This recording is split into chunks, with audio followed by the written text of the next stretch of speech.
Okay, bueno. Entonces, les decía que vamos a plantear un juego 2x2, ¿sí? De estas características que les voy a presentar acá.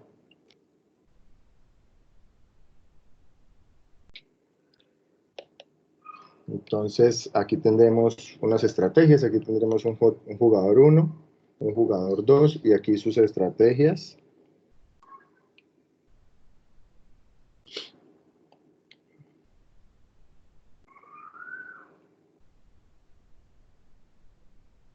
Muy bien. Entonces, ubicaré los pagos para cada uno.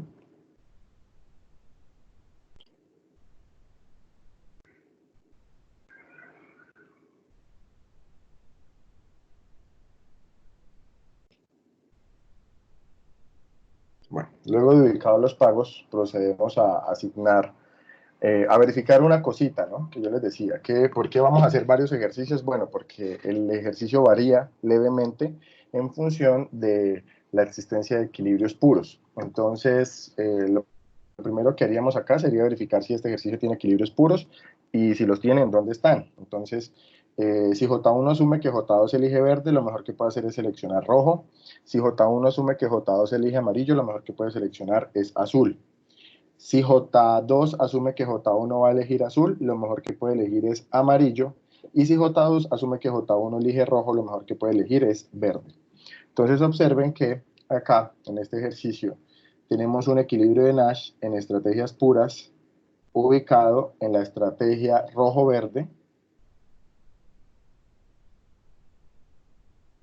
y en las estrategias azul-amarillo.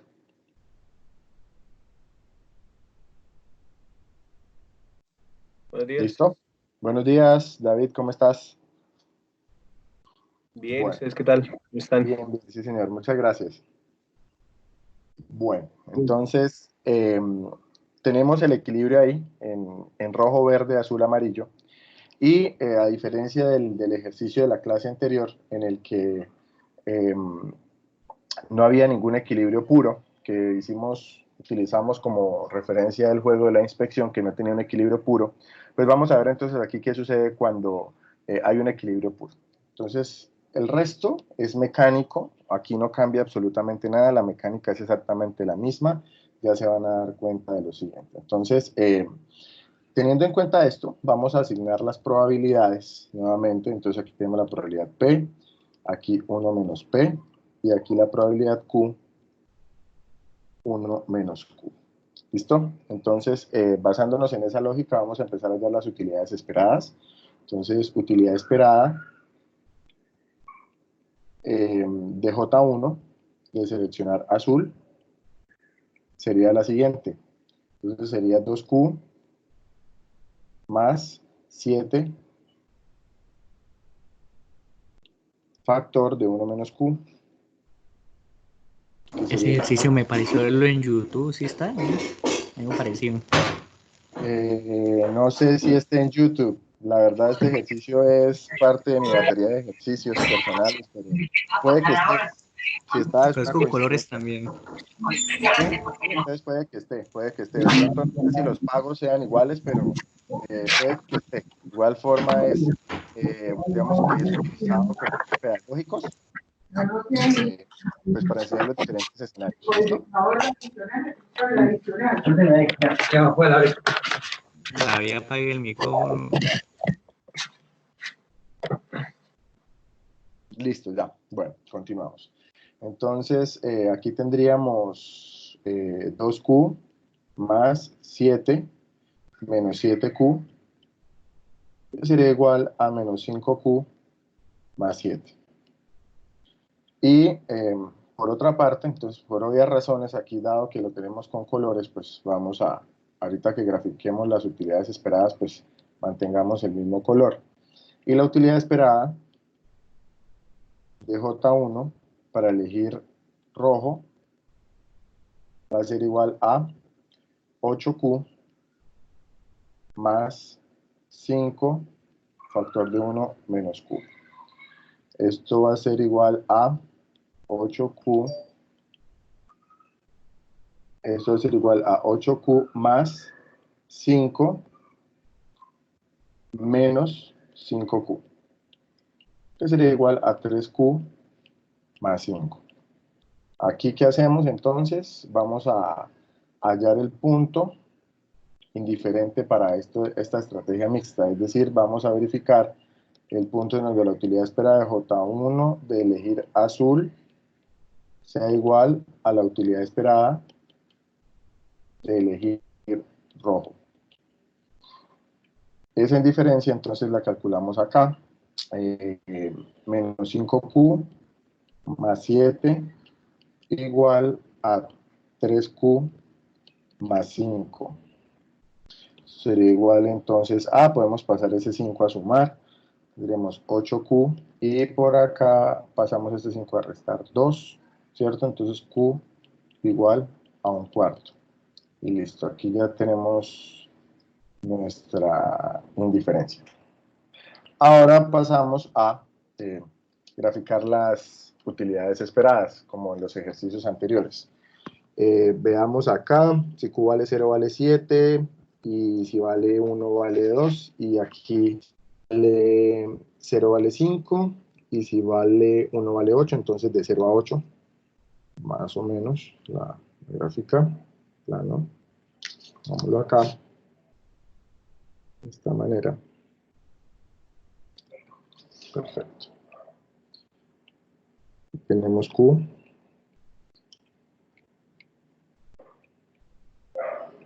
Y aquí tenemos la utilidad esperada de J1. Hasta 8. Entonces podemos dividirlo acá.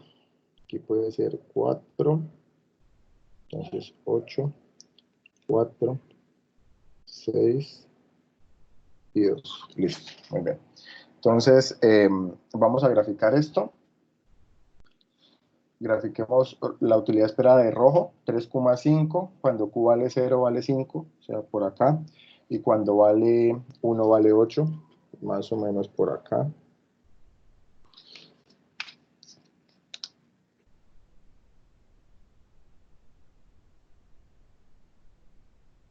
Listo.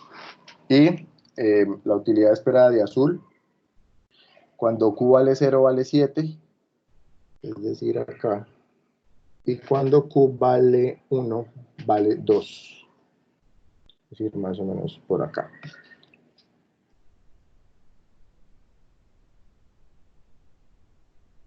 Listo, ahí tenemos la gráfica de las utilidades esperadas, y aquí está 1/4, que es esto, nuestro nivel de indiferencia. Entonces, vamos a colocar las MRs. Recuerden que en estos casos, pues, siempre hay 3 posibilidades. Cuando es menor, cuando C es mayor, y cuando es igual. ¿Listo? Entonces, coloquemos aquí los posibles casos decisorios. Entonces, aquí tenemos el primero. Tenemos un caso cuando Q mayor a 1/4. Tenemos un segundo caso cuando Q menor a 1/4, y tenemos un tercer caso cuando Q igual a 1/4, y entonces vamos a hallar la MR. Entonces la mejor respuesta cuando la MR, cuando cada uno de ellos toma estos escenarios. Entonces la MR cuando Q mayor a 1/4 será rojo. En este caso, la estrategia tiene el mismo color, ¿no? Entonces, será rojo. La MR cuando Q menor a 1/4 será azul. Y cuando es igual, pues es indiferente, ¿no? Rojo, azul. Cualquiera de las dos. ¿Listo? Que construimos las MRs, entonces podemos acá escribir la función de mejor respuesta. Función de mejor respuesta, es decir, ¿qué valores va a tomar P? Recuerden que P es la probabilidad de que J1 elija azul en función de los valores de Q representados a través de la interdependencia estratégica. Entonces, tenemos una función de mejor respuesta P de Q que va a tomar los siguientes valores. P de Q, cuando P de Q va a ser 1. ¿Cuándo va a tomar el valor de 1? A ver, los veo en el chat. ¿Cuándo P de Q va a tomar el valor de 1? ¿Cuándo qué? Están muy callados. Cuando sea mayor que un cuarto. P de Q, ojo, recuerden acá. P es la estrategia asociada a la esquina, es decir, P es la estrategia asociada a azul, ¿vale? Entonces P va a ser 1. Cuando P vale 1 significa que yo uso esta estrategia o tomo esta decisión, la decisión azul.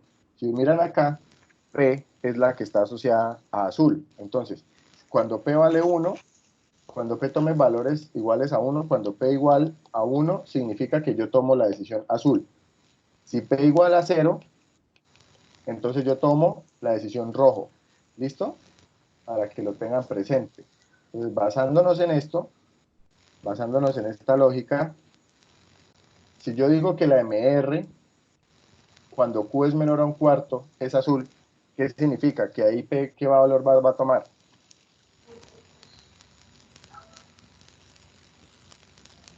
¿Qué valor va a tomar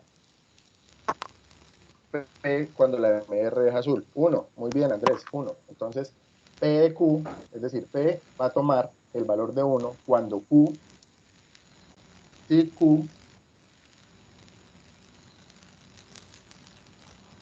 menor a un cuarto. ¿Listo?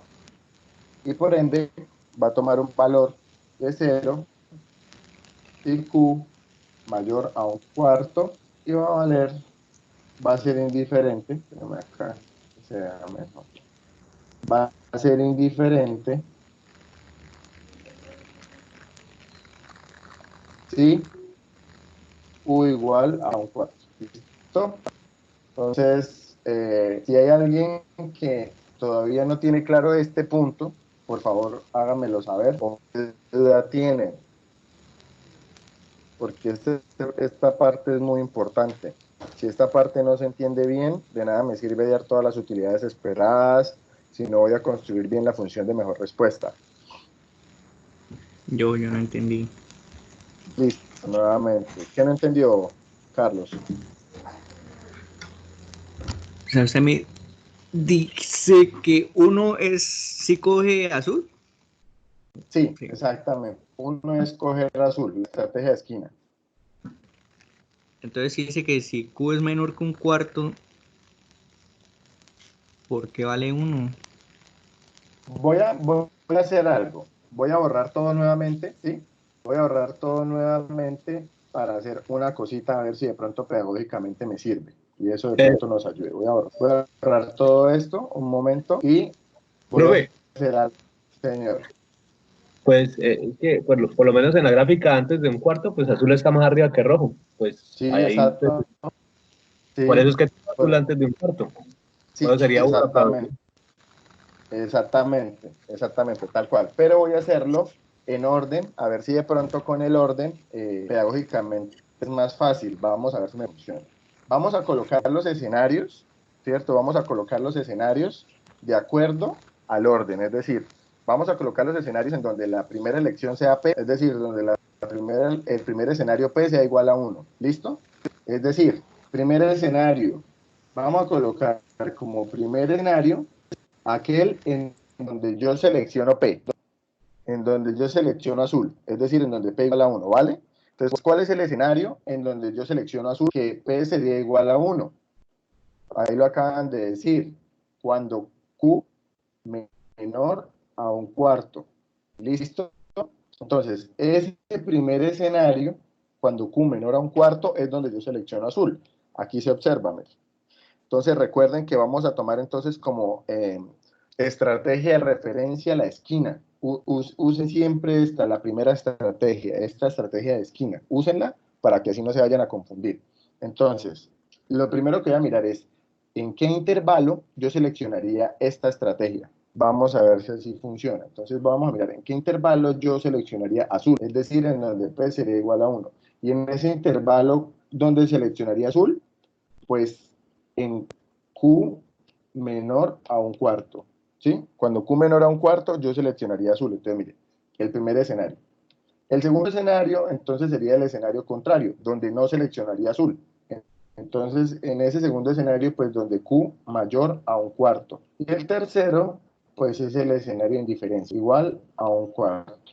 ¿Listo? Entonces, con base en esto, miren que aquí ya tenemos información adicional, porque entonces, como yo ya sé que el escenario 1 es el escenario en donde yo tomaría la decisión de esquina, ¿cierto? ¿Qué es lo que yo tengo que decir entonces ahora? Yo tendría que decir, bueno, ahora miremos las MRs para cada escenario posible. Entonces busquemos obviamente si yo coloqué que el primer escenario fuese la estrategia de esquina, pues entonces yo ya sé que en el primer escenario la estrategia, la MR, ¿qué es? Por lo tanto, en el siguiente será rojo y en el siguiente es indiferente. ¿Listo? Entonces, como yo ya tengo este escenario de referencia, ¿sí? Como yo ya tengo este escenario de referencia, entonces sí, de ahora en adelante, por favor, para fines pedagógicos, utilicen como la primera referencia el escenario en donde P sería igual a 1, es decir, en donde seleccionarían la estrategia de esquina. Entonces, como ya lo tengo así, ¿cierto? Pues este orden será el mismo orden de la función de mejor respuesta. Yo creo que ahí sí evitamos una confusión. Entonces ahora sí yo podría decir P de Q sería igual a 1, sí, y seguimos el mismo orden. Q menor a un cuarto. 0 si Q igual a, perdón, 0 si Q mayor a un cuarto y un valor indiferente si Q igual a un cuarto. ¿Vale? Nótese que estamos manteniendo el mismo orden. Menor que, mayor que e igual que. ¿Sí te quedó claro, Carlos? Sí, señor. Sí, listo. Bueno, entonces parece que entonces sí funcionó. Y espero que de pronto los que no preguntaron y tenían la duda, pues esto les sirva como referencia. ¿Listo? Entonces, ahora, bueno, continuemos ahora con las funciones, las utilidades esperadas para los siguientes, para el siguiente jugador. Entonces vamos a copiar esto de acá. Vamos a copiarlo acá. Vamos a llevarlo acá. Listo. Entonces, nuevamente, utilidad esperada de J2 de elegir verde es igual a 10P más 20 factor de 1 menos P.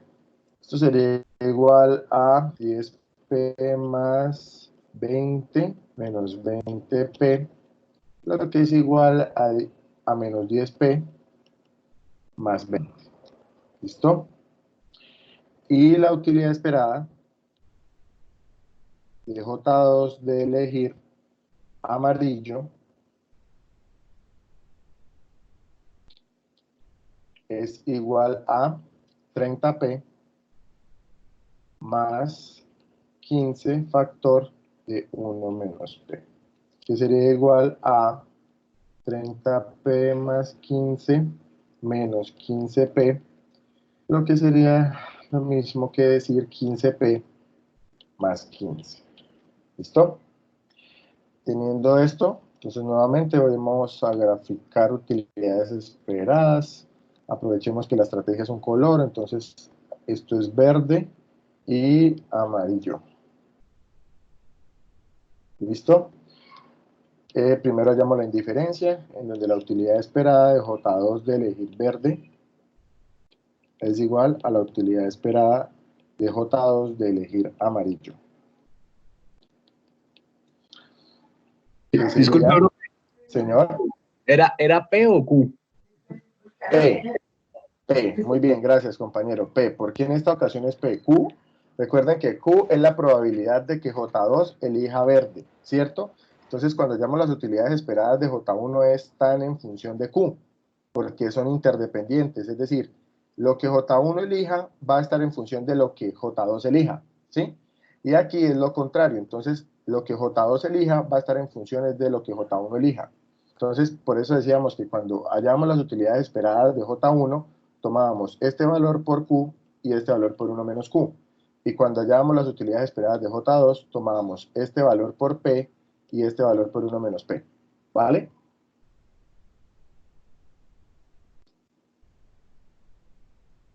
¿Sí? Listo, profe, sí. Listo, bueno, gracias. Entonces, continuamos, vamos a hallar la indiferencia. Entonces, la indiferencia aquí sería menos 10p. Gracias, Andrés. La indiferencia sería aquí entonces menos 10p más 20 igual a 15p más 15, ¿cierto? Entonces, basados en esa lógica, ¿qué es lo que vamos a hacer acá? Entonces, lo que hacemos aquí es sencillo. Igualamos, entonces podemos pasar este menos 10p, lo podemos pasar a sumar, tendríamos aquí 25p, y este 15 lo podemos pasar aquí a restar, entonces tendríamos 5, ¿cierto? Entonces tendríamos que p igual a 5/25, eso es como un quinto, ¿verdad? Entonces p igual a un quinto. Listo. Entonces muy bien, Carlos, sí, excelente. Entonces un quinto. Acá lo dejamos. Entonces, nuevamente vamos a graficar las funciones de utilidad esperada para hallar la MR. A ver, estos valores van a tomar, el máximo valor aquí va a ser 25, ¿listo? Entonces vamos a tomar 25, 30 va a ser el máximo valor, va a ser 30, entonces vamos a tomar 30 como el valor, el máximo, grafiquemos acá, entonces por acá, más o menos, así.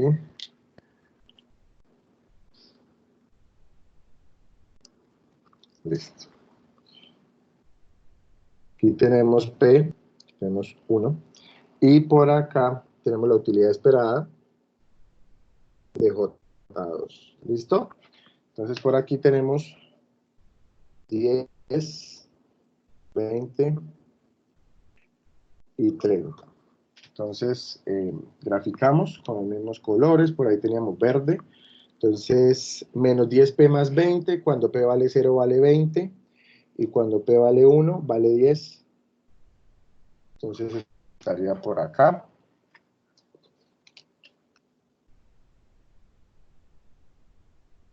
¿Listo? Y la de amarillo,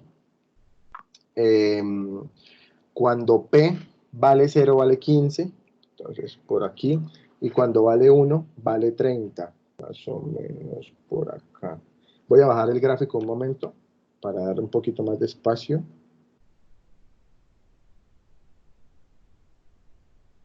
Eso, creo que ahora es mejor. Entonces así, cuando vale 1 vale 30, por acá. Más.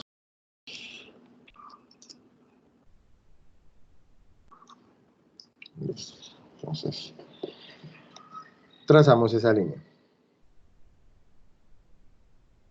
Bueno, entonces por aquí tenemos un quinto, que es nuestra indiferencia. Por acá está un quinto. ¿Listo? Y nuevamente las MRs. Entonces, como obviamente eso que estoy haciendo pues no es obligatorio, ¿no? No significa que si no lo hacen así entonces les va a quedar mal, no.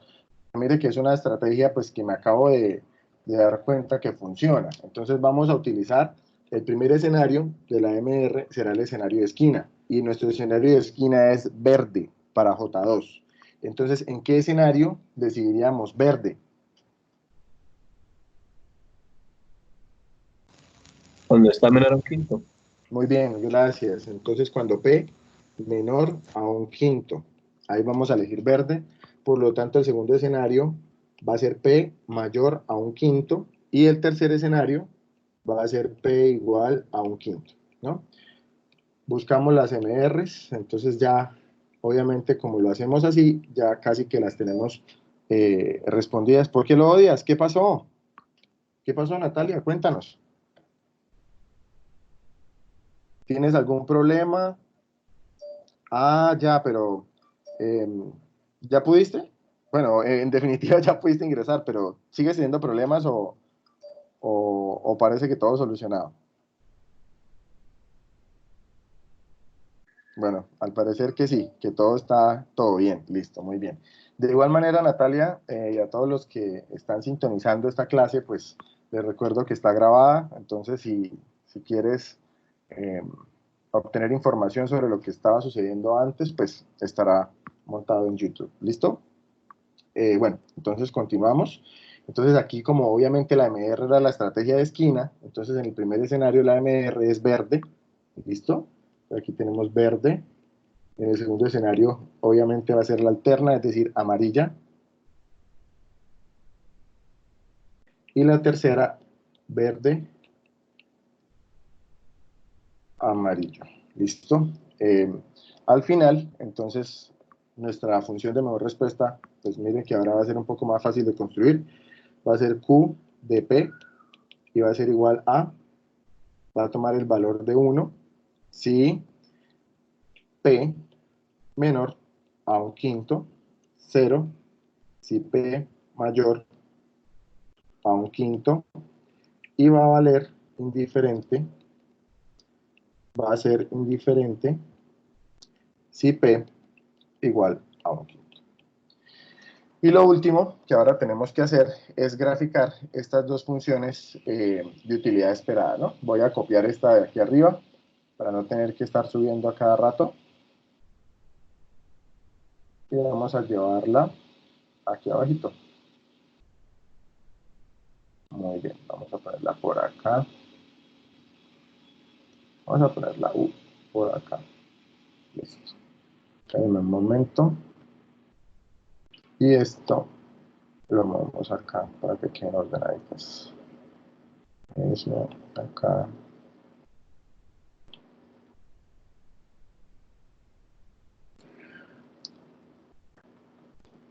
Listo, mucho mejor. Entonces vamos a graficar estas dos funciones de mejor respuesta.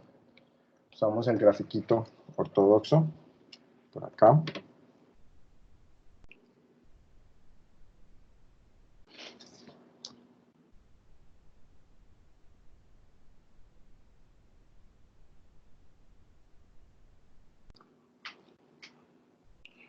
Y entonces acá tenemos, está 0, aquí está 1, aquí está 1, aquí tenemos P, tenemos Q, y graficamos las indiferencias. Las indiferencias en P están en un quinto, entonces más o menos es por acá, por aquí más o menos, un quinto. Y las indiferencias en Q están en un cuarto, más o menos acá. ¿Listo? Entonces, listo. ¿Qué les sugiero? Ubicar las estrategias de esquina, ¿no? Entonces, las estrategias de esquina son azul y verde. Entonces, azul para este señor, para J1, azul y verde para J2.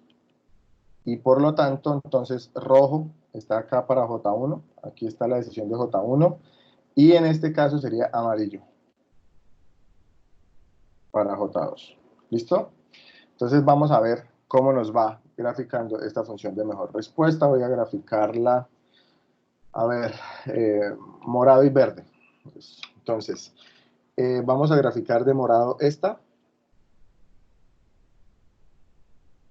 Y entonces lo que tenemos acá es que Q va a tomar el valor de 1 cuando P menor a un quinto. Entonces, ¿qué significa? Que en toda esta partecita, en donde P es menor a un quinto, en ese pedacito, Q va a tomar el valor de 1. Entonces, es decir, va a ser algo como así. ¿Listo? Y cuando P mayor a un quinto, es decir, en este cuadrito, todo este cuadrito es P mayor a un quinto, entonces va a tomar el valor de 0. Entonces va a tomar este valor cuando Q vale 0. Por aquí más o menos. Va a hacerla un tris al ladito como para que no se pierda la línea. Y acá pues sería totalmente indiferente. ¿Listo? Ahora vamos a graficar la otra con verde. Es decir, esta vamos a graficarla de este color. ¿Listo? Entonces tenemos que P va a valer 1 cuando Q menor a un cuarto. Entonces, donde Q es menor a un cuarto, todo esta parte, Q menor a un cuarto. De aquí hacia abajo, Q es menor a un cuarto. Entonces, ahí, cuando Q es menor a un cuarto, arréglenme aquí que esto se me pasó porque el máximo valor es 1. O sea, está acá. Listo. Gracias. Entonces, cuando Q es menor a un cuarto, P va a valer 1. Entonces, ¿qué significa eso? Que surge esta línea y P va a valer 0 cuando Q es mayor a un cuarto. Es decir, de aquí hacia arriba, entonces P va a valer 0. Entonces, P vale 0 por acá abajo. ¿Listo? Y aquí sería indiferente. Entonces, cuando está en un cuarto, sería indiferente. Y listo. Nótense que la gráfica cambia. ¿Por qué? Porque hay dos equilibrios. En ese sentido, si ustedes observan, aquí recuerden que cada línea, ¿por qué se llama función de mejor respuesta? También podría llamarse como la función de racionalidad o la función racional. ¿Qué significa? Que por donde viaja esa línea es la estrategia racional del jugador. Entonces recuerden que el equilibrio de Nash, ¿cierto? Recuerden que el equilibrio de Nash es el punto en donde convergen las estrategias racionales de los jugadores. Entonces, miren acá tenemos 3 puntos en donde convergen esas estrategias, es decir, tenemos 3 equilibrios de Nash. En esta esquina, en el puntito rojo, en esta otra esquina, ¿cierto? Y en la mitad. Tenemos 3 equilibrios, tres lugares en donde las estrategias racionales se tocan o se alinean, ¿sí? Entonces, esos equilibrios en las esquinas, estos equilibrios son los equilibrios puros, ¿sí? Porque están en una esquina, es decir, aquí están las estrategias puras. Profesor, ¿cómo lo verificamos? Sencillo. ¿Qué estrategias tenemos acá? Aquí se cruza la estrategia azul con la estrategia amarillo. ¿Listo? Este punto es la coordenada de la estrategia azul con la estrategia amarillo. Entonces lo que estamos diciendo es, uy, hay un equilibrio puro, ¿cierto? Equilibrio de Nash en estrategias puras, hay un equilibrio en azul-amarillo, ¿sí? Ahí tenemos un equilibrio. Y también tenemos otro equilibrio por acá, y es en donde está en rojo y verde. ¿Listo? Entonces ahí tenemos los equilibrios. Si vamos a la parte de arriba, ¿cierto? Miren los equilibrios, azul-amarillo, rojo y verde. ¿Sí? Es decir, esos equilibrios que veíamos acá en la matriz, pues se ven reflejados nuevamente en este gráfico. Entonces aquí yo también podría decir con el gráfico, yo también puedo hallar un equilibrio en estrategias puras. Entonces yo podría aquí colocar rojo-verde y azul-amarillo. Profe, que es que yo lo hice con la matriz y en la matriz me da distinto y en la gráfica me da diferente. Verifíquenlo porque le quedó mal, ¿sí? Esto siempre tiene que dar igual, o sea, no hay mecanismo en que dé distinto. Entonces aquí están esos equilibrios puros y por obvias razones, pues por acá está el equilibrio mixto, ¿sí? Es decir, el que está sujeto a una probabilidad, en donde la decisión racional está sujeto a la probabilidad del otro. Entonces también tenemos el equilibrio de Nash en estrategias mixtas, ¿sí? En este caso sería un quinto de rojo, un quinto de azul, perdón, un quinto de azul y 4 quintos de rojo, ¿sí? En este caso. Y tenemos un cuarto de verde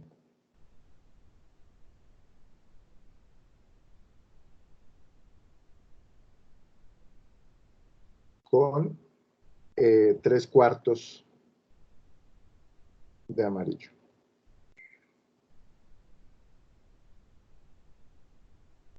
¿Listo? Entonces, este sería el segundo escenario en donde podríamos hallar el equilibrio de Nash en estrategias mixtas. ¿Listo?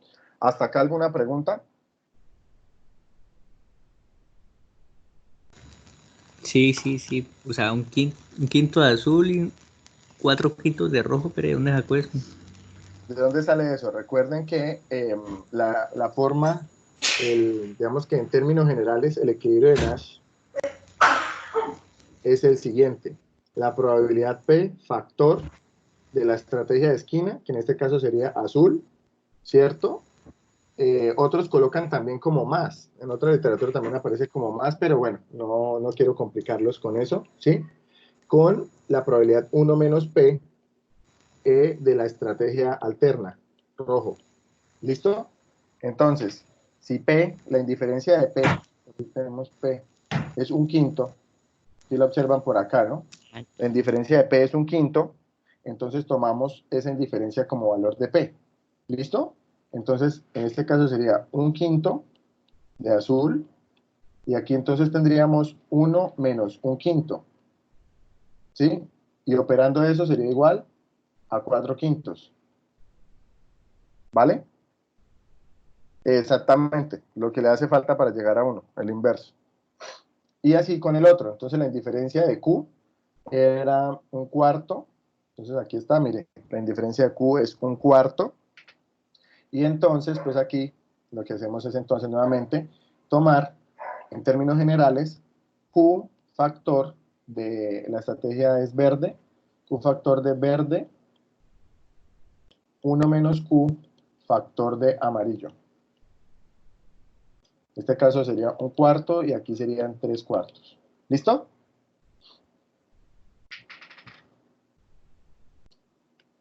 ¿Correcto, Carlos?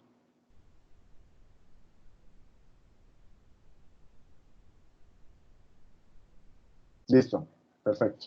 Entonces, listo, muy bien. Entonces, este era un ejemplo que quería presentarles de estrategias, estrategias mixtas 2x2 cuando no, cuando qué, cuando hay dos equilibrios. Ahora, ¿qué va a pasar? Hay otros escenarios en donde, otros dos escenarios, en esto sí quiero ir un poquito más rápido porque, bueno, creo que esto ya es aburrido tener que hacerlo manualmente. Entonces hay otros casos, por ejemplo, que quiero presentarles, ¿sí?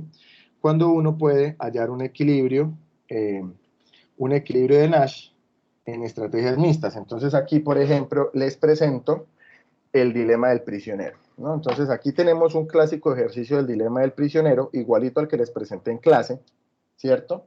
Y entonces yo en la clase les presentaba este ejercicio en donde decíamos que el equilibrio de Nash era confesar, confesar, que era un juego por excelencia no cooperativo. Una pregunta, ya que estoy hablando de ¿ustedes ya se vieron una película que salió en Netflix que se llama El Hoyo?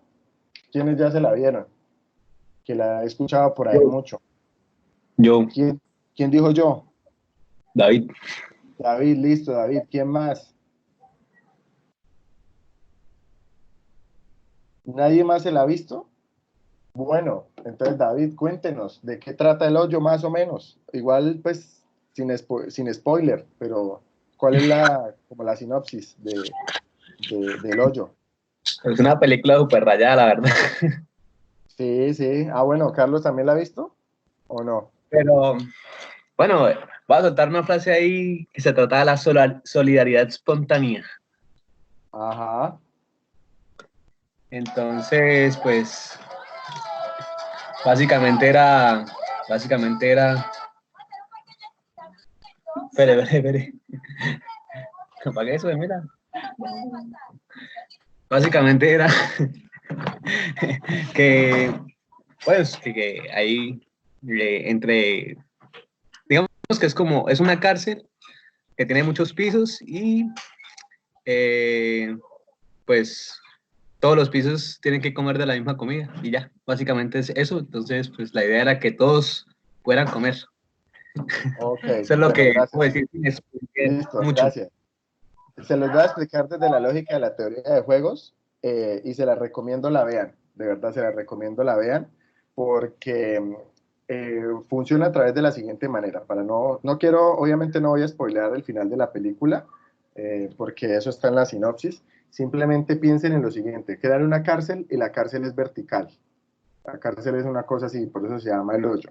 Y entonces tiene como muchísimos niveles, tiene muchísimos niveles. No les voy a decir cuántos, pero tiene una cantidad muy grande de niveles. Entonces, en esos niveles, en cada nivel hay como si fuese un tipo de ascensor, por decirlo así, es decir, hay un hoyo, ¿sí? Y en ese hoyo va bajando una mesa, ¿sí? Como un mesoncito con comida. Entonces, esa comida va descendiendo a través de los niveles. Entonces, aquí hay un nivel, aquí está el otro nivel y así sucesivamente. Entonces, esa mesa con todo el banquete, vamos a asumir que ese banquete es esto rojo que está aquí encima, va disminuyendo, perdón, no, va descendiendo a lo largo de los niveles, ¿sí? Entonces aquí está como el nivel 1, 2, 3 y así sucesivamente. Y entonces ella llega acá y se espera, qué sé yo, 5 minutos, algo así por el estilo. Y en ese nivel entonces pueden comer las dos personas. En cada nivel hay dos personas. Entonces cuando llega a ese nivel, el banquete está para las dos personas y luego la plataforma desciende al siguiente nivel, entonces los del nivel 2 pues comen lo que los del nivel 1 dejaron. Y así sucesivamente va descendiendo. ¿Qué sucede? Que la lógica de la película es que en esa plataforma inicial, hay la suficiente comida para todos. ¿Sí? Es decir, existe la suficiente cantidad de comida para que todos en el hoyo puedan comer. ¿Sí? ¿Qué pasa? Que pues, a ver, ¿qué se imaginan? ¿Qué creen que sucede? Ah, dato curioso, nadie se puede quedar con comida, que es una restricción, es una regla. ¿Qué significa? Que yo no puedo bajar cosas y guardarlas acá, no. ¿Por qué? Bueno, en la película lo que pasa es que si usted se queda con comida, o una de dos, o muere congelado o lo cocinan, ¿sí? Empieza a subir como la temperatura, qué sé yo. Entonces, no, solo puede obviamente obtener lo que puede comer. ¿Qué creen que pasa? A ver, los leo en el chat. A ver, porque aquí aparecen como 12 personas conectadas, qué sé yo, 14 personas conectadas, poco más. A ver, ¿qué No, pasa? pues ahí tienen de ganar los del nivel 1, ¿no? Ah, bueno, muy bien. David coloca F los de abajo. Pues, ¿qué cree que es lo que pasa?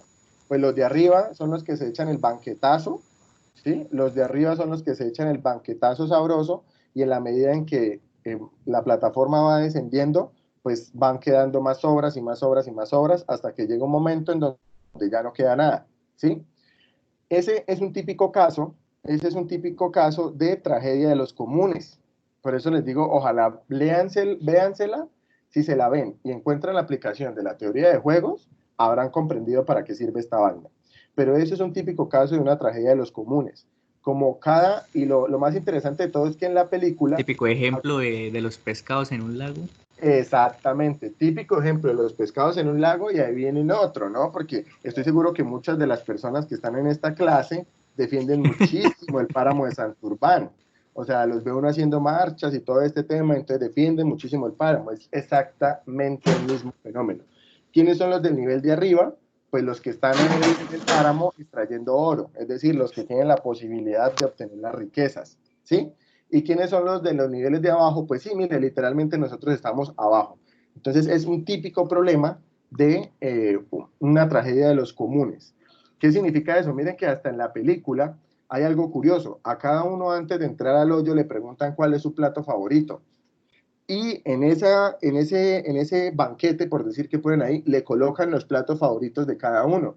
¿Sí? Sin embargo, ¿qué empieza a suceder? Como esto es un bien público, es decir, alguien puede decir, pues profesor, lo mejor es que a cada quien le envíen un plato con su plato favorito en el hoyo y se acabó. ¿Sí? Eso sería como una solución. Pero aquí lo que se plantea es un problema de coordinación. Entonces, en la película sucede algo curioso, ¿no? Algo curioso, que como usted no puede comerse todo, porque usted no puede comerse todo, es decir, es imposible que los de nivel uno puedan comerse absolutamente todo, ¿sí? ¿Qué creen que empiezan a hacer con la comida que queda? A ver, póngales, mis queridos amigos.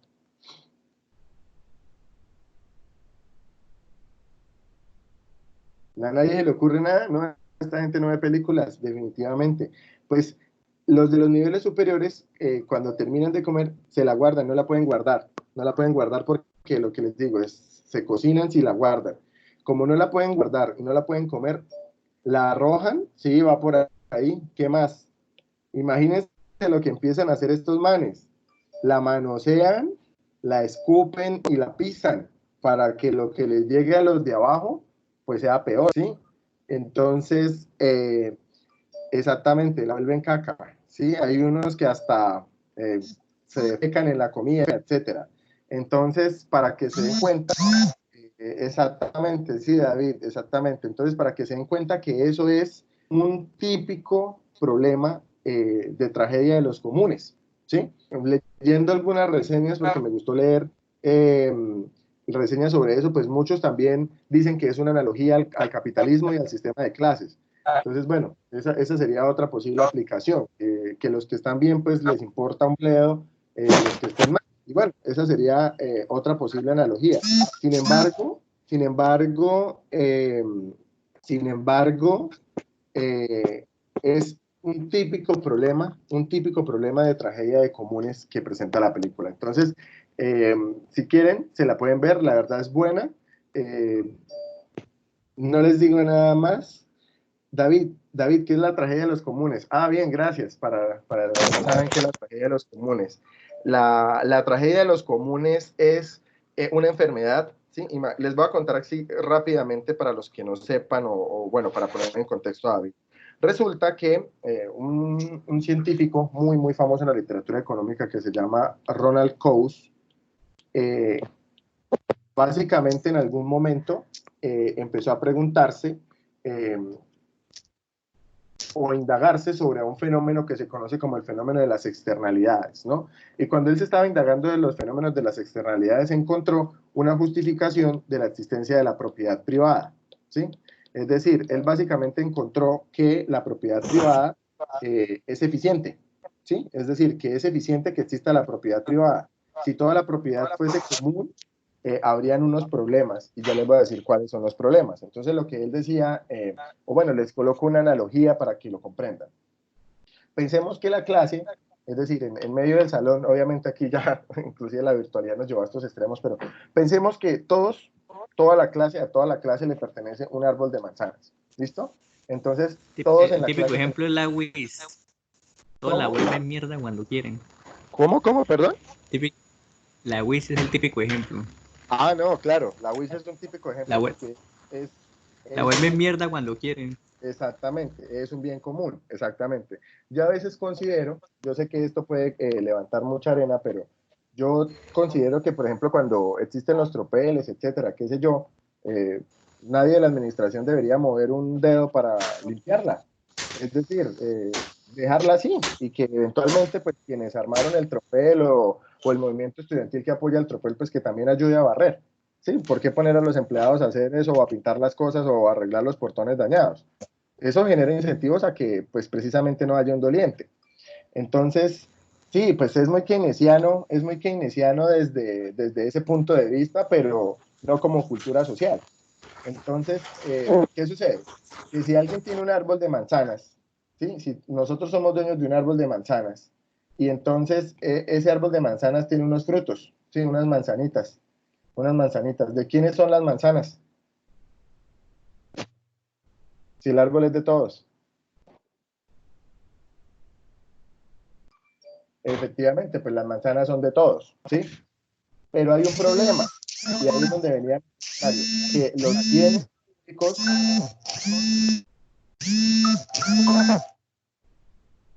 hay un problema, que los bienes públicos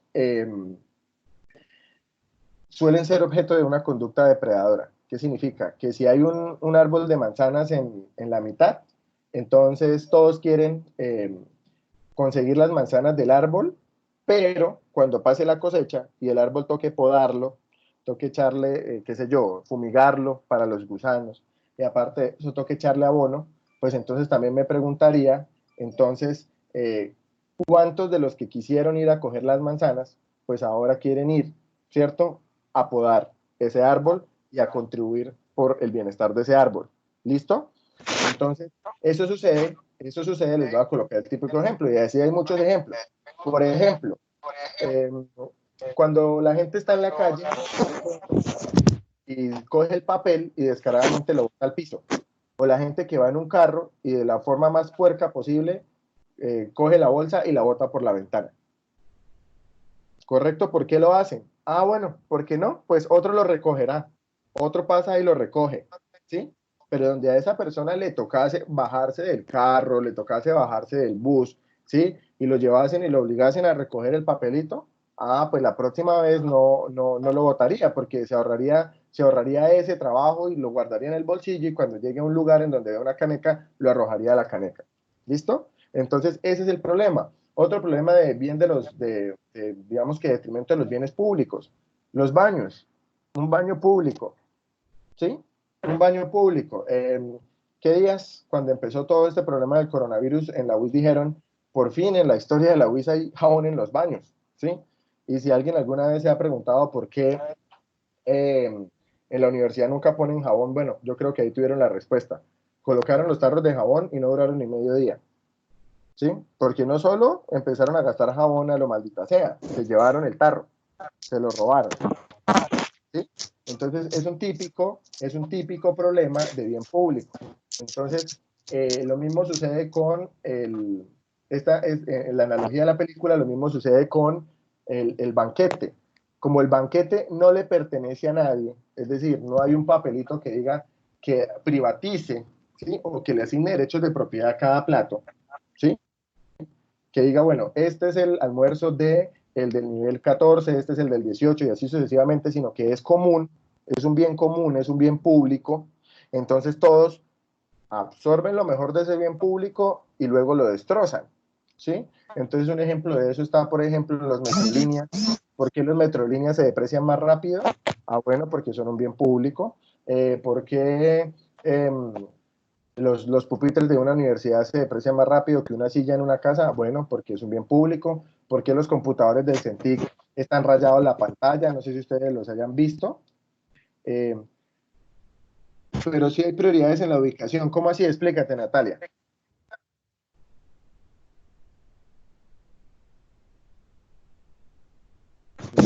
No entiendo a lo que hace referencia con las prioridades en la ubicación.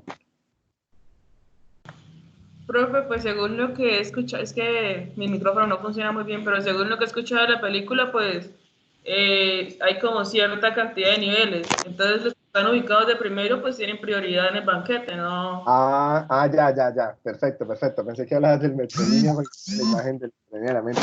Sí, claro, obviamente, es un bien público, pero no solo es un bien público en términos de que todos tienen el mismo acceso, sino que claramente hay una prioridad de acceso a ese bien público. Nuevamente, la mejor analogía es el páramo, ¿sí? Porque, por ejemplo, en el caso de los peces, bueno, si las cuotas de pesca, ¿no? Que a cada quien le den una cuota de pesca, listo. Pero en el páramo yo creo que es la analogía más, digamos, más aplicable, por decirlo de alguna manera. Entonces, bueno, ahí les dejo la película y creo de pronto haberte respondido, eh, David. ¿Quién fue el que preguntó? ¿Sí fue David o quién fue el que preguntó que quiera un bien público? Déjenme ver acá. ¿Quién fue? Ah, sí, David, sí. David fue el que preguntó qué era un bien público, entonces, más o menos, ¿no? Entonces, ¿cuál es la tragedia de los comunes? Pues esa enfermedad que sufren los bienes públicos por ese hecho, por el simple hecho de ser públicos y porque no tengan un doliente. ¿Listo? Imagínense el computador de su casa, no sé, bueno, no sé que hayan niños pequeños, pero bueno, ese es otro fenómeno. Pero ustedes en las pantallas de sus computadores las tienen rayadas con lápiz o con marcador. Supongo que no, ¿cierto? Pero miren las pantallas del CENTIC.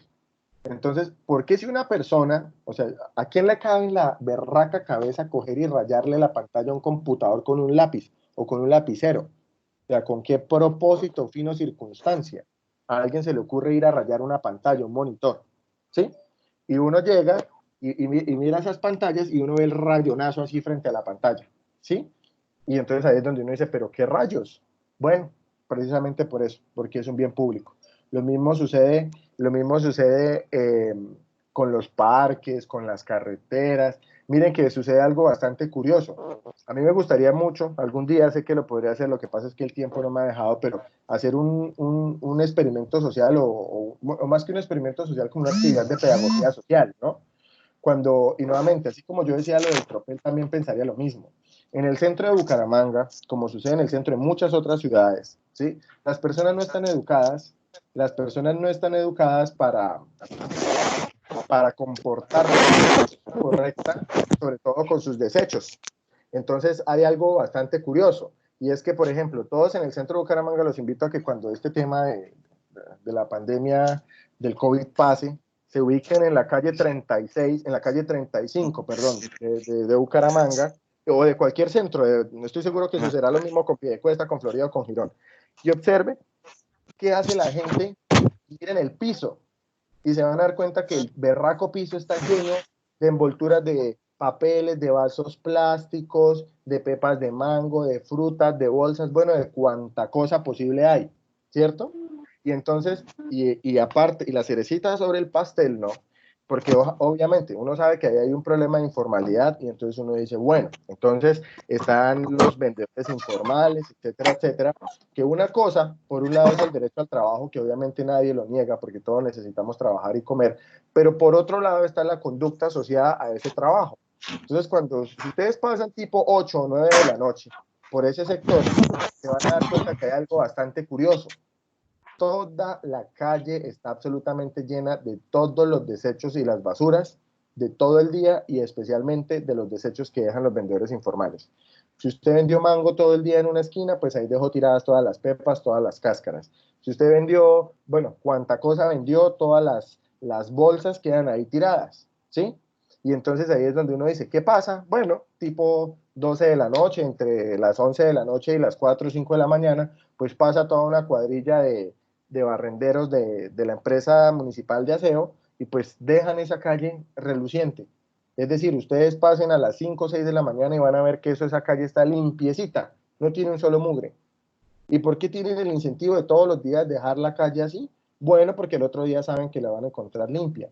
¿Qué pasaría el día en que no pasen los barrenderos?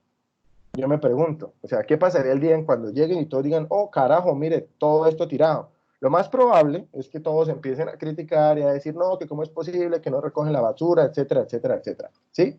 Pero ahí es donde está el problema, ¿sí? Y ahí es donde uno dice, bueno, ¿será que lo mismo hacen los que tienen los locales? Los que tienen un local de empanadas o los que tienen un local de ropa o los que tienen un local de comida, cada vez que cogen y hacen, dejan que los clientes boten al suelo y cuando se van en la noche dejan todo tirado en el suelo. Pues no, ¿por qué? Porque son dolientes, porque saben que nadie va a venir a limpiarles el suelo, nadie va a venir a trapear, etcétera, etcétera, ¿sí? Ahora, por aquí dicen, porque pagan un impuesto por recogerlo. ¿Cuál impuesto? ¿Cuál impuesto? Por ahí dice, ok, bueno, pero no, específicamente eso no es un impuesto. Tú, a ver, un impuesto es algo que tú le contribuyes al Estado, ¿sí? A cambio de un beneficio social generalizado, pero nada específico. ¿Qué significa eso? Que si yo pago mi predial, no es un servicio que me va a prestar el Estado. Es decir, qué sé yo tengo la obligación de pagar mi impuesto predial, así el Estado no me beneficia a mí en nada. Y eso puede suceder, por ejemplo, cuando los impuestos son progresivos. Esa es la lógica, ¿no? Piénsalo aquí. ¿Quiénes son los que más impuestos están pagando en Bucaramanga? Pues se supone, ¿no? Que las personas que más dinero tienen, porque tienen casa, porque pagan lo del carro, porque etcétera, etcétera, etcétera. ¿Y quiénes son ahorita los que están siendo más beneficiados con asistencia social? Pues los más pobres, ¿sí? Y aquí hay un principio de progresividad. Se le cobra más al que tiene más, ¿cierto? Y se le da menos al que tiene más. Y por otro lado, se le cobra menos al que menos tiene y se le da más. Entonces, mucha gente paga sus impuestos sin obtener algún tipo de retribución, ¿sí? Eso es un impuesto. En cambio, en el caso del servicio de aseo, eso no es un impuesto, porque tú estás pagando por un servicio. Que la entidad sea pública, bueno, pero también podría ser un privado, ¿sí? En el caso de Bogotá, quien hace el aseo, quien barre, es un privado, ¿sí? Quien hace el aseo es un privado. Entonces, tú estás pagando por un servicio, así como el agua. Si el agua no es un impuesto porque tú pagas para que te llegue agua, en el caso de la luz, el teléfono, la internet. Entonces eso no sería un impuesto, eso sería simplemente tú pagas por un servicio. Ahora, que sí, mira que David Alonso dijo algo muy interesante, y es que los que pagan, ojo acá, ¿quiénes son los que pagan por el servicio de barrido? los almacenes, los locales comerciales son los que pagan para que el EMAP pase y barra frente a sus locales. Y entonces los informales, ¿quiénes son? Pues en este caso serían free riders, ¿sí? Es decir, se benefician de la externalidad de lo que pagan otros. Y ahí es donde, pues, eso termina haciendo esa dinámica de tragedia de los comunes, pues, más compleja, ¿no? Entonces, bueno, ahí les dejo eso para que no se nos vaya toda la clase en ese ejemplo, pero quería hablarles de la película porque me la vi ayer y sí que me llamó la atención y dije, esto es perfecto para teoría de juegos. Bueno, entonces, continuando en lo que nos atañe, aquí tenemos un caso tenemos el dilema del prisionero, como lo vimos en clase. ¿Qué hicimos acá?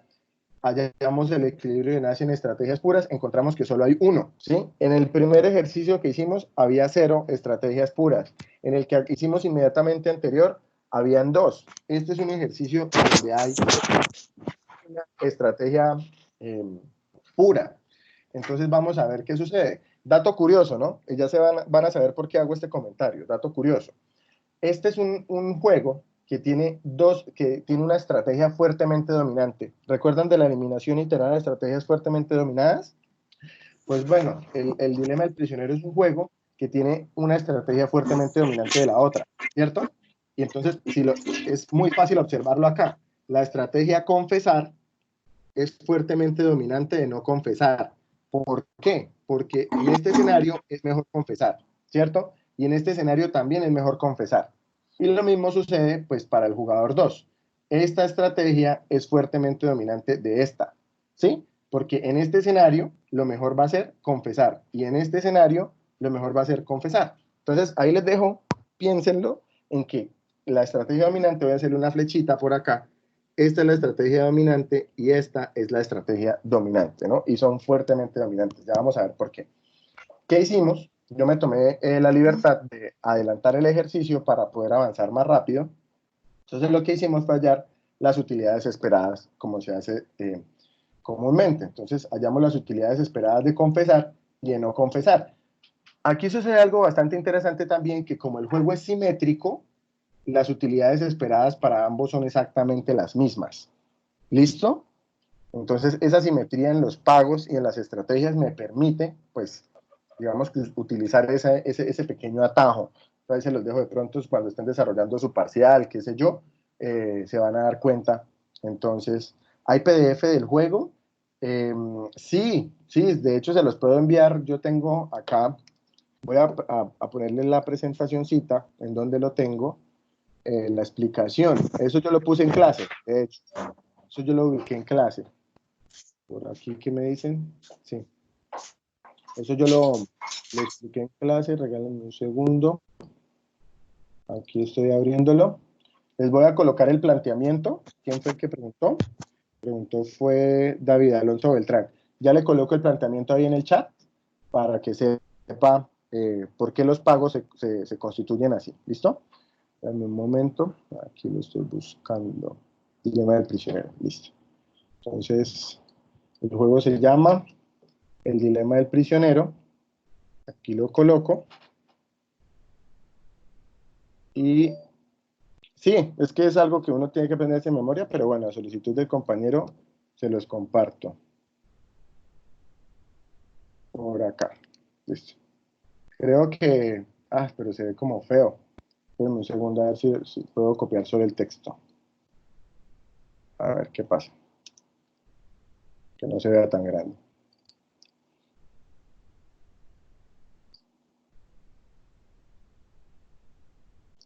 ¿Qué pasa? Listo. Creo que así está mejor. Listo. David, creo. Sí, David Alonso, listo. Ahí ya le coloqué el texto del dilema del prisionero, para que lo tenga ahí presente si le surge alguna duda. Bueno, entonces, ¿qué hicimos acá? Entonces hallamos las utilidades esperadas de cada una de las estrategias, luego hallamos la indiferencia. Un caso interesante, ojo acá, que esto era lo que quería mostrarles. Recuerden que nosotros habíamos dicho que, para este caso, que las probabilidades tenían que cumplir con una restricción, y esa restricción era la siguiente. ¿Cierto? Eso lo habíamos dicho. Es decir, que tiene que ser un valor entre 0 y 1. Siempre tiene que cumplir con esta restricción, es decir, no pueden haber probabilidades negativas. Oh sorpresa, cuando hallamos la indiferencia para este juego, encontramos que la indiferencia es negativa, da en -1/3. Y entonces aquí el problema es, uy, profe, pero ¿cómo así que entonces una probabilidad negativa, si eso no sirve para el juego? Entonces yo les digo, sí, tiene razón, una probabilidad negativa no existe. Y aquí, obviamente, mire, tenemos que respetar esa restricción. Entonces, ¿qué hacemos? Pues para entenderlo un poco más, ¿no? Entonces lo que hacemos es graficar las utilidades esperadas. Ya saben que como el dilema del prisionero estamos hablando de años de cárcel, pues mire, las utilidades esperadas son negativas. Y sí, por acá, en este punto negativo, es en donde está la indiferencia, ¿sí? Por aquí -1/3. Ahí es donde está la indiferencia. Entonces la pregunta es, bueno, profesor, ¿y entonces qué hacemos? ¿Sí? Entonces solo tenemos que evaluar el rango entre 0 y 1. No vamos a mirar más, porque tenemos que cumplir con esta restricción. ¿Y qué sucede? Que en el rango entre 0 y 1, ¿cuál es la mejor respuesta? ¿Cuál es la MR? Mire, aquí lo coloqué, ¿no? Es C, ¿sí? Profesor, entonces solo hay un escenario. Sí, solo hay un escenario. Hay un escenario de 0 a 1. Sí, sí, azul. Sí, la que se ve como azulita ahí, o moradita, esa es la mejor respuesta. Es decir, esta es la MR. Es decir, es MR a lo largo de todo el rango. ¿Listo? Entonces, aquí solo hay un escenario. Solo hay un escenario, ¿sí? Solo hay un escenario. El escenario es desde 0 hasta 1, ¿sí? Y en ese escenario, entonces la MR es C. Y ojo, ¿recuerdan que les había dicho que había una estrategia que era fuertemente dominante? Bueno, miren, así se ve la utilidad esperada de una estrategia fuertemente dominante.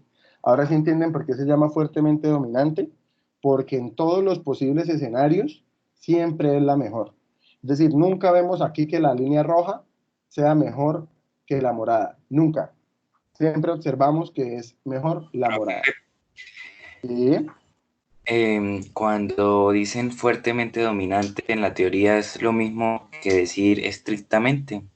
Sí, es exactamente lo mismo. Sí, señor. En todos los casos sea Sí, mayor. señor.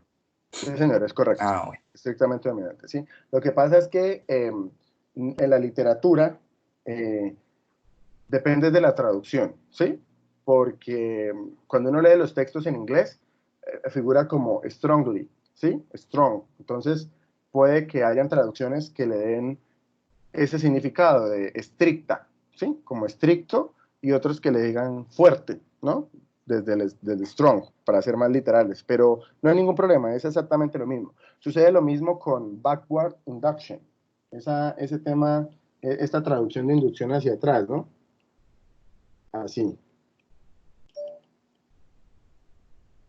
Entonces, hay gente que, pues aquí yo prefiero, ¿no? Yo aprendí así y en los libros en Latinoamérica le decimos así, le decimos inducción hacia atrás. Es decir, como un poco más literal, ¿no? Inducción hacia atrás en los equilibrios de Nash perfectos en sus juegos, pero, por ejemplo, en España le llaman es retroinducción, ¿sí? Le dicen retroinducción. Entonces, es exactamente lo mismo, ¿sí? Entonces, para que no se vayan a confundir. Y gracias por la pregunta, porque puede que encuentren en un libro algo similar. Entonces, ¿qué tenemos acá, muchachos? Entonces, lo que tenemos acá es que decimos, no, mire, no hay ningún, solo hay un escenario y lo que decimos es que de 0 hasta 1,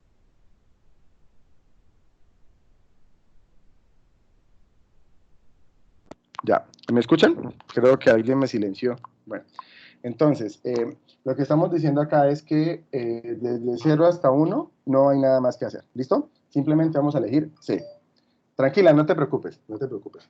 Ahora, siguiendo acá, ¿qué decimos entonces? ¿Cuál va a ser nuestra función de mejor respuesta? ¿Sí? Si estamos diciendo que la MR es C. Entonces, miren cómo se nos simplifica nuestra función de mejor respuesta. Entonces, lo que estamos diciendo aquí es que P de Q siempre va a ser 1, ¿sí? Es decir, va a ser una constante, va a ser 1. ¿Por qué? Porque desde 0 hasta 1, P siempre va a ser 1. ¿Y por qué va a ser 1? Bueno, porque miren que C es la estrategia de esquina. ¿Qué pasaría si la estrategia fuertemente dominante fuese no confesar? Es decir, la alterna. Entonces lo que podríamos decir aquí es que entonces P de Q sería igual a 0. ¿Listo? Entonces, como en este caso es de esquina, entonces tenemos P de Q igual a 1. ¿Listo? Entonces, esto es lo mismo, ¿cierto? Para que de pronto no se vayan a confundir con lo que hemos hecho hasta este momento, que decir esto. P de Q va a tomar el valor de 1 si Q se encuentra entre 0 y 1, ¿sí? En ese rango. Entonces, nótese que es la manera de escribirlo porque solo hay un escenario. Entonces, ahora, ¿qué se hace nuevamente? Entonces, lo que hace es, como les dije, las utilidades esperadas para el jugador 2 son exactamente las mismas utilidades esperadas para el jugador 1, porque el juego es simétrico, ¿listo? Entonces, miren, estas utilidades esperadas, pues las copiamos y las tenemos aquí abajo, ¿sí? Pero ahora, obviamente, las tenemos en función de P. Hallamos la indiferencia, que es exactamente lo mismo, nos tiene que dar P menos un tercio, hallamos las gráficas de las utilidades esperadas, que sería esto, y encontramos nuevamente que como es simétrico, pues confesar es la estrategia fuertemente dominante, y entonces podemos decir acá que la función de mejor respuesta es Q de P es igual a 1. Para todo valor de P, Q va a valer 1 cuando P esté entre 0 y 1, es decir, cumpliendo la restricción de la probabilidad. Y entonces, cuando vamos a graficar esto, pues miren lo que obtenemos. Esta es nuestra gráfica de mejor respuesta, ¿cierto? Esta es la gráfica de las funciones de mejor respuesta. Entonces, ¿qué tenemos acá? Ubicamos 1, 0, 1, Q, P, ¿cierto? Aquí podemos inclusive decir entonces que aquí está J1, P1, perdón. Creo que es P1, la notación que tenemos, y P1. Entonces, aquí tenemos P1 y aquí tenemos P2. ¿Listo? Y entonces observen, ¿qué tenemos acá? Un gráfico de este tipo. Entonces, no sé si se den cuenta, ¿hay alguna parte en donde se encuentren que no sean las esquinas? No. Entonces, ¿qué significa? Que no hay equilibrio de Nash en estrategias mixtas, ¿sí? Recuerden que la lógica del equilibrio de Nash en estrategias mixtas es un poquito de algo y un poquito de lo otro, es decir, un poquito de una estrategia y un poquito de la otra. Pero como siempre voy a tomar la misma estrategia, pues no hay equilibrio mixto. Y observen, ¿en dónde se unen las dos decisiones racionales? Pues en confesar. ¿Listo? Es decir, aquí el equilibrio puro sigue siendo, o se demuestra que el equilibrio de Nash en estrategias puras sigue siendo exactamente el mismo. Confesar. ¿Listo? Quería que les quedara ahí para que tuvieran este nuevo escenario. Ahora, profesor, ¿qué significa? ¿Que entonces todos los juegos en donde hay solo un equilibrio van a tener esta forma? No. Esta forma solo aplica para los juegos cuya estrategia es fuertemente dominante. ¿Listo? O es estrictamente dominante, como lo diría Andrés. ¿Qué pasa si yo tengo una estrategia que no es estrictamente dominante? Entonces, les presento este caso, ¿sí? Este es un caso modificado. ¿Cuál? La matriz. Listo, en un momento. Entonces, aquí está la matriz. Pues es la matriz del dilema del prisionero.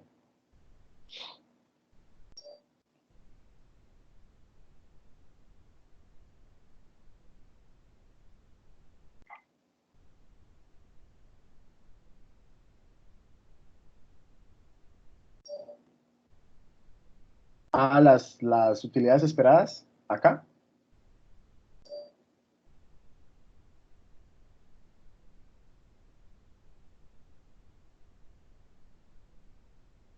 Y acá, supongo.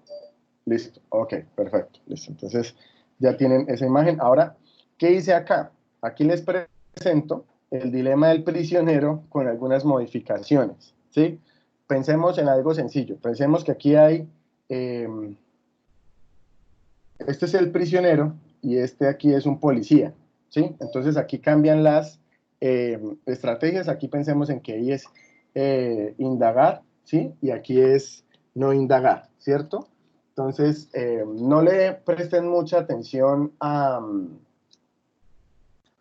los pagos, ¿sí? O a la lógica detrás de esto, simplemente quería colocarles un ejercicio hipotético en donde no hayan estrategias fuertemente dominantes, ¿sí?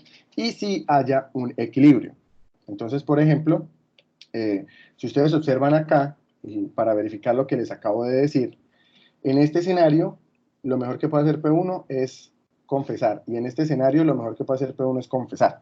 Entonces, listo, esta sigue manteniendo que esta es dominante. Entonces, voy a colocarle aquí la flechita de que esta es una estrategia dominante. ¿Qué pasa con el alterno? ¿Qué pasa con el policía? ¿Qué sé yo? Si en este escenario, ¿cierto? En este escenario, lo mejor que puede hacer el policía es NI, ¿sí? Pero en este escenario, lo mejor que puede hacer el policía es I. Si lo notan, entonces acá y acá. ¿Qué significa eso? Que no, que entonces el policía no tiene una estrategia fuertemente dominante. Dado eso, entonces nuevamente los pagos para el jugador 1, para el prisionero, son exactamente los mismos del ejercicio anterior. No cambia absolutamente nada. Nótense que mantenemos la misma indiferencia, ¿sí? Y si graficamos las utilidades esperadas, pues son exactamente las mismas utilidades esperadas, exactamente la misma MR, ¿cierto? Pero cuando vamos a verificar, hallamos las utilidades esperadas para el policía, entonces nuevamente, ¿qué hicimos acá con el policía? Eh, Multiplicamos esto por P y 20 por 1 menos P y 20 por P y 15 por 1 menos P. ¿Qué es lo que tenemos acá? ¿Listo? 10P, 20, 1 menos P, 20P y 15, 1 menos P. Hallamos las utilidades esperadas en cada caso, hallamos la indiferencia y la indiferencia nos dio P igual a 1/3. Es decir, aquí sí observamos una indiferencia dentro del rango que nosotros necesitamos, ¿sí? Y entonces, graficando esas utilidades esperadas, encontramos que la indiferencia está en 1/3. Entonces, cuando eso suceda, pues todo sigue común y corriente, es decir, lo hacemos de forma ortodoxa como se ha hecho hasta el momento. Tenemos 3 escenarios, este escenario y el escenario en donde es igual. Entonces, aquí, por ejemplo, mira que aquí lo hice, aquí hice el ejercicio al igual que lo acabamos de hacer en clase, ¿no? Entonces tomamos la estrategia de esquina, que es I, y el primer escenario, es decir, cuando se elige I, cuando P menor a 1/3. Entonces, mira, aquí está. P menor a 1/3, la mejor respuesta es I, que es la estrategia de esquina. P mayor a 1/3, la mejor respuesta es la alterna. Y P igual a 1/3, la mejor respuesta es la indiferencia. Entonces, con base en esto, pues miren, construimos en el mismo orden nuestra función de mejor respuesta, en donde Q va a valer 1 cuando P menor a 1/3, Q va a valer 0 cuando P mayor a 1/3 y Q va a ser indiferente si son iguales a 1/3. Y después de esto graficamos esas funciones de mejor respuesta. Entonces recuerden que la función de mejor respuesta para 1 era esta, que era una línea recta porque no habían indiferencias, pero para 2 entonces sería ahora esta línea que está acá. Profesor, en este caso hay equilibrio de Nash en estrategias mixtas. ¿Qué opinan? ¿Sí o no en este nuevo caso? No, muy bien. Entonces aquí también podríamos decir que el equilibrio de Nash en estrategias mixtas no existe. ¿Listo? Por eso es que es importante hacer el gráfico. El equilibrio de Nash en estrategias mixtas no existe. Sin embargo, el equilibrio puro, el equilibrio en estrategias puras sigue existiendo. ¿Sí? Si aquí ubicamos a P1 y a P2, ¿cierto? Entonces podríamos decir que el equilibrio de Nash en estrategias puras está donde se cruza C con NI. Entonces, C, NI. Y verifiquémoslo en la matriz. CNI estaba el equilibrio. Oh, sorpresa, mírenlo. Aquí está. CNI.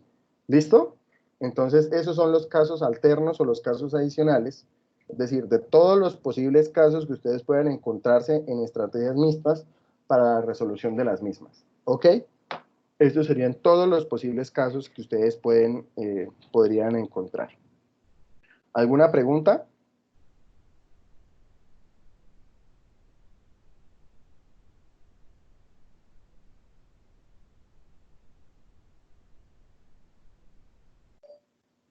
Listo. Entonces, bueno, esta era una cosita, una pregunta pequeña. Entonces nos queda esta y la otra clase, ¿cierto? Nos quedan pendientes únicamente 2 clases, ¿verdad? Perdón, solo una clase, ¿verdad? Listo, ok, bueno. Entonces, yo creo que podemos entonces dejar hasta acá, si ustedes así lo desean, para que procesen voy a dejar de grabar ya. Entonces, voy a dejar hasta acá para que procesen este tema.